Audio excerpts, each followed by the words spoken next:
So if you guys didn't see my kind of recent, very casual unboxing video, you guys would have seen me unbox this guy, just the Ibanez Tube Screamer. The reason I got this was just because I kind of wanted another overdrive in my collection to kind of have a slightly different tonal palette from the Boss Super Overdrive that I have. I've had this since I was in high school, but I recently asked myself the question, how kind of different do these guys really sound compared to each other? This isn't a sponsored video by either Ibanez or Boss or any other company.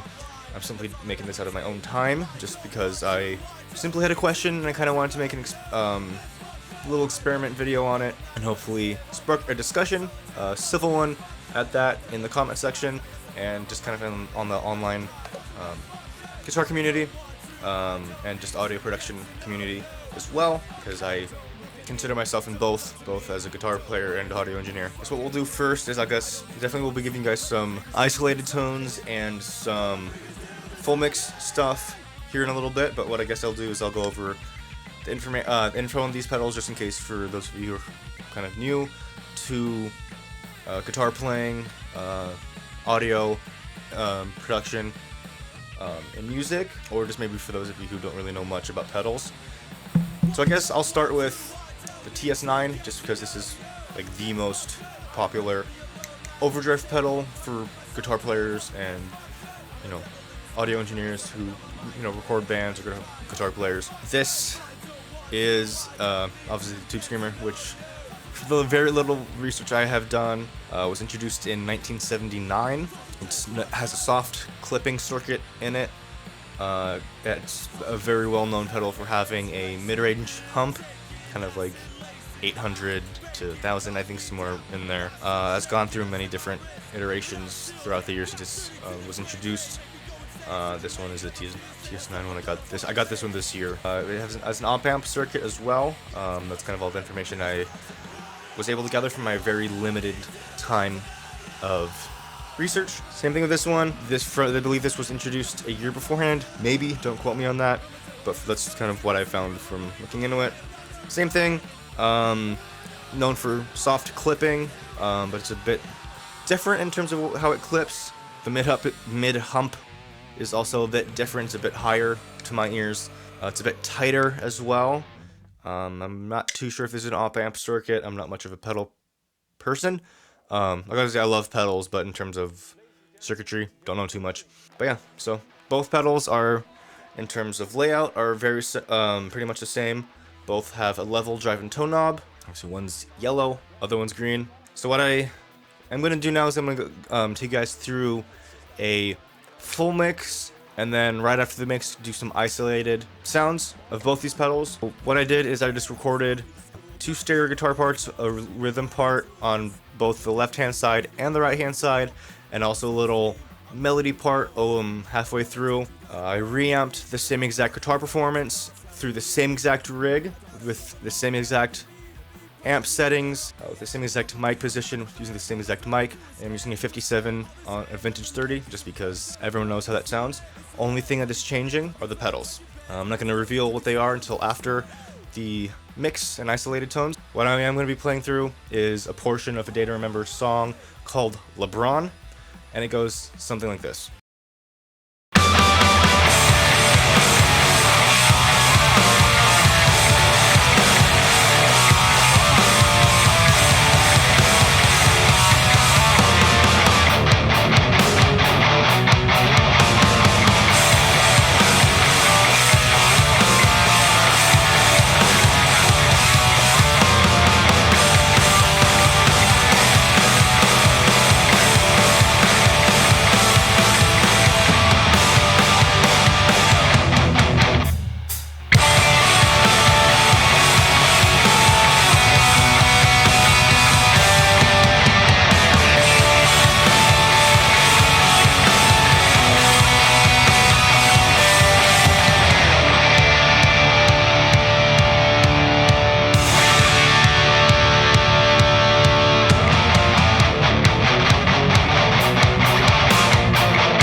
And now that we've listened to both of these pedals in a full mix and isolated tones from the full mix, let me know what you guys think is the Tube Screamer and which one is the Boss. And also let me know what you guys hear tonally. I know it is a fully produced, mixed, and mastered track.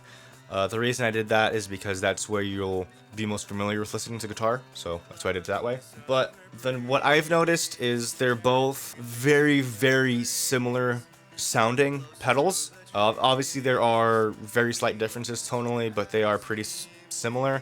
Where I noticed the biggest difference personally, again this is personally, is in the kind of like the melodic solo-y thing halfway through that song. I did notice that with the Ibanez, it was a bit more cleaner, if that makes sense. It wasn't as aggressive in terms of clipping. That's what might be just the way I have it set up. So with those settings, I noticed the Tube Screamer had a slightly different saturation to it compared to the Boss. The Boss, I noticed, had a bit more of an aggressive mid-push, and it was a bit higher, and it was a bit tighter. Other than that, they both sound really good.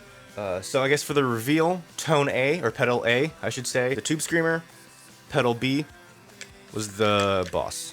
So yeah, let me know what you guys think. This isn't really a video saying, oh, one's worse than the other or one is better than the other. It's simply just to, I guess, compare two of the most popular overdrive pedals you'll see on pretty much anywhere. And these are both, as of filming, both under $100, so very reasonably priced for overdrive pedals, in my opinion. But yeah, let me know if you guys noticed the same things that I did in terms of the mix and kind of the tonal differences. Let me know if you guys have these pedals and kind of how you use them for in your own pedal board and what you use them tonally for. But with that being said, if you guys like today's video, feel free to like, subscribe, and turn on bell notifications for more audio production stuff like this. If there's anything you guys want me to touch on in terms of, you know, videos like this, in terms whether it's mixing, mastering, recording, producing, whatever, let me know in the comment section below.